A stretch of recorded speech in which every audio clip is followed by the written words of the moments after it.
नमस्कार, स्वागत है आप सबका एनपी भारत में। पूरे देश में नवरात्र की पूजा अर्चना चल रही है। पूरे देश में नारी शक्ति के पूजा में माँ दुर्गा के 9 रूपों को याद करके माँ दुर्गा को खुश करने की तैयारियां चल रही हैं। इसी बीच एक खबर आ रही है कानपुर से, जहां ऐसा लगता है कि माननीय माँ दुर्गा स्वयं अपना आशीर्वाद देने यहां आएंगी।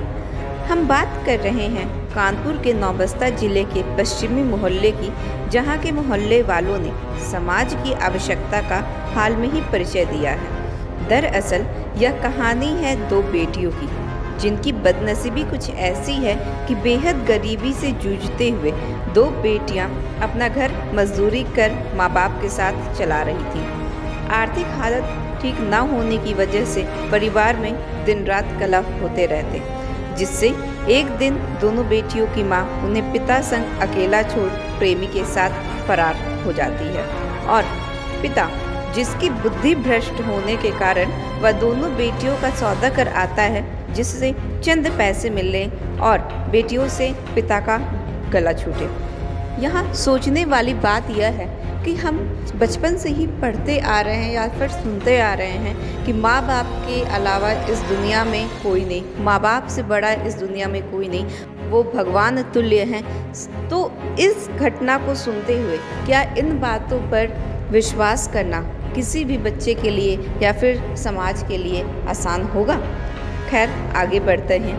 रोंगटे खड़े कर देने वाली यह खबर जब मोहल्ले वालों तक बेटियों द्वारा पता चली, तब तक पिता फरार हो चुका था। तब यह बात बहुत गंभीर रूप से मोहल्ले वालों ने सोची कि अब इन बेटियों का क्या होगा। ना घर अच्छा है, ना ही इनका अब साथ देने वाला कोई है। माँ बाप भी अपने अपने जुनून में मस्त हैं, तो इन बेटियों का कल्याण कैसे हो? तब बेटियों की रजामंदी से मोहल्ले वालों ने उनकी शादियां तय की। बड़ी बहन की बारात मावल माधव गांव से आई, तो वहीं छोटे बहन की गिरसी सराय से। भरी आंखों से मोहल्ले वालों ने बेटियों को विदा किया और दुर्गा भक्ति का परिचय भी दिया।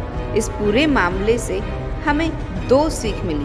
पहला, भक्ति समाज में समाज की बुराइयों को मिटाने हेतु बनाई गई है, और दूसरी, सभी टीवी चैनलों पर घटिया डायरेक्टर्स, घटिया स्क्रिप्ट राइटर्स और घटिया एक्टर्स के द्वारा समाज को दूषित करने, दानव और दुश्मन दिखाने की कोशिश पूरी तरीके से निंदनीय है। धारावाहिक आज एक तरीके से वह भूतिया कार्यक्रम बन गया है, जिससे देखने के बाद रूह कांप जाती है और हम समाज की महत्वाकांक्षा को पहचान नहीं पाते। इसलिए हमें हमारे आसपास की सभी तत्वों की अच्छे से जानकारी होनी चाहिए, जिससे हम उनके अच्छे और बुरे दोनों पहलुओं को समझ पाएं। सत्य, सीधी और महत्वपूर्ण खबरों के लिए बने रहें एनपी भारत के साथ। जय हिंद।